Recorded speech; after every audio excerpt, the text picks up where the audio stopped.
Hello, it's John Heaton, and today I'm going to do an appreciation on the Eagles because I've been a fan of theirs, or at least of their hits, for years and years.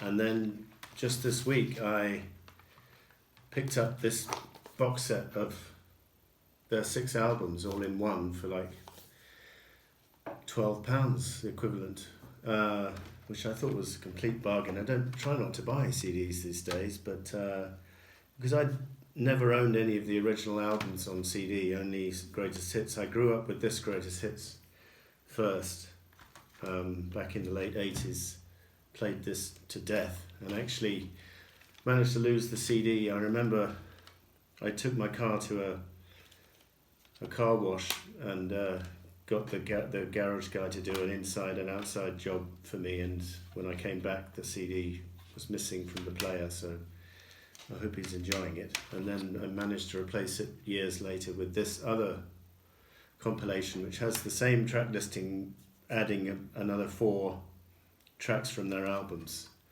and I think I prefer this original compilation, although I don't like every track, as we'll come to. But it was great to pick up the albums because then I could see where all these songs fit in context, and just a bit of background, and I'm getting to know the members of the band and who sings lead vocal on which tracks, and forgive me for my ignorance on this because I knew some of it, but my knowledge is not exactly encyclopedic. So Glenn Frey on lead vocals and guitar, Don Henley on drums and lead vocals, Bernie Ledden on guitar and vocals, Randy Meisner on bass and vocals. That was the original lineup for the first 4 albums, I think, and then we had the first 3 for the most part, and I think Don Felder joined for 2 tracks on the Border album, and then Joe Walsh joined for the Hotel California album in the long run, the last 2. Glyn Johns was producing the first 2 albums, I noticed, and Timothy B. Smith took over the bass duties from Randy Meisner after Hotel California. So my exposure to the Eagles was the greatest hits up to now, and I'll tell you which my favourites of those are as we go through the albums. And then Don Henley I knew from his duets with Stevie Nicks, particularly Leather and Lace from 1981, the album Belladonna, superb duet. And then he was also singing background vocals on White Lady, White Powder with Elton John on the 21 at 33 album, 1980. Joe Walsh I've known over the years because he's married to Ringo's wife's sister nowadays, and he plays on all of Ringo's latter day albums, but he also was in the All-Star Band in the early days in 89 or in 92 for sure when I saw him. And he produces the Ringo album Old Wave in 1983. And actually, I'll just show you my vinyl collection of the Eagles and related. So I have the One of These Nights album. I managed to pick it up at some stage. I can't exactly remember where. Probably Caterpillar Records in Exeter. And this is a good, consistent album, and it's good that the inner sleeve tells you who sings lead on which track and who plays the lead guitar. And then I've also got the acclaimed Hotel California album with the gatefold here, which doesn't contain the lyrics to all of the tracks, but does contain the lyrics to Hotel California there. Those were the only 2 albums I have on vinyl, but I have 3 Joe Walsh albums. This early one from, I think it was 73. The Smoker You Drink, the Player You Get, and then this one I remember the big single from here in 78 with Life's Been Good. Great front cover there, one of my favourites, and good gatefold as well. And I'll just go back and listen to this album because I haven't played it in years. And then this is the album Got Any Gum from 87, where he covers the track In My Car, which he co-wrote with Ringo for the Old Wave album, and that's okay, nothing special. And then I have this concert from 1994, Hell Freezes Over, when 5 original members got back together: Glenn, Don Henley, Don Felder, Timothy B. Smith and Joe Walsh, and they perform a glorious, mostly acoustic concert. It's like an unplugged, really, starting off famously with Hotel California and Tequila Sunrise, and covering some of their more recent hits. Love Will Keep Us Alive, which has lyrics from Jim Capaldi, I seem to remember, from Traffic. And then the concert climaxes with Take It Easy, Life in the Fast Lane, In the City, and Desperado. So this was a pretty enjoyable concert. In fact, I'm going to revisit it, but it was really nice to get this, 12 quid for 6 CDs. You can't really go wrong, can you? They come in the miniature sleeves, no additional, there's no gatefolds for Hotel California, and no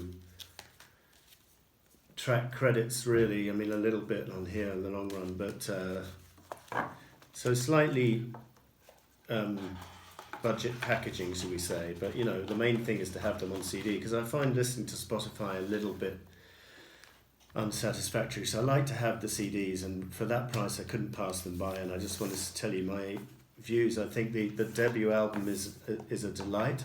I hadn't really appreciated the contribution of Bernie Ledden, who not only plays sort of banjo type guitar, but he also co-writes or writes some of the songs on the first 3 albums at least. And I'd really forgotten about his contribution, because everyone talks about Glenn Frey and Don Henley, because they co-wrote most of the hits. And I enjoyed this album, the first one, but I still think Take It Easy and Peaceful Easy Feeling are the greatest tracks on it. And I just think the harmonies on those 2 tracks are absolutely sublime. I always loved them to bits. And the second album, Desperado, is again more than just the hit Desperado. It's got Doolin Dalton, which is a good one, and 21, which is a track from Bernie, I think, and that's a good one. And then a slightly pointless reprise of the title track at the end, but Tequila Sunrise is on here. And so again, the hits are the best on that second album, but you could tell they were growing, and I was reading that Paul Gambaccini gave this a thumbs up in a contemporary review at the time. Now, On the Border, the third album from '74, this is the one which really surprised me, because I think this is perhaps my favourite out of all of the albums in terms of consistency. Maybe Hotel California is, but this is close. This runs it close, because, and what's interesting about this album is the track chosen for the greatest hits, The Best of My Love. I don't think it's one of the stronger tracks. I've always found it a little bit syrupy, and I think the best tracks on this album are Already Gone, the opener, which is a storming rocker with superb guitar, and the track James Dean, again another storming rocker that did actually made it onto this greatest hits. And you've got a tribute to Graham Parsons from Bernie Ledden called My Man. You've got a nice track called Already Gone. You've got Is It True from Randy Meisner. I just really enjoyed this album, and I think this is probably my favourite album as we speak today, because I'm mainly because I'm less familiar with it. So yeah, I'll just show you the miniature sleeve.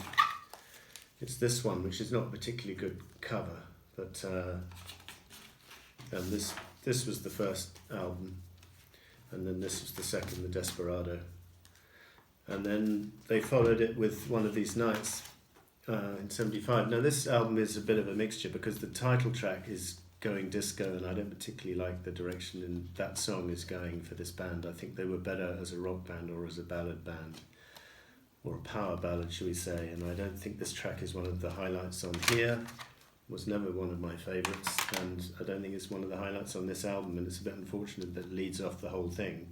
But having said that, you've got Lying Eyes on here, which is absolutely stone cold classic, and Take Me to the Limit, which is I hadn't actually realised that Randy Meisner sings the lead vocal and writes the song, and he sings it beautifully, and it's one of the Eagles' all-time best songs, and hence it made it onto the compilations. I was reading this album was recorded at the Criteria Studios in Miami, which is also where Clapton recorded 461 Ocean Boulevard the previous year, 74, and also where Derek and the Dominos recorded the Layla album in 1970.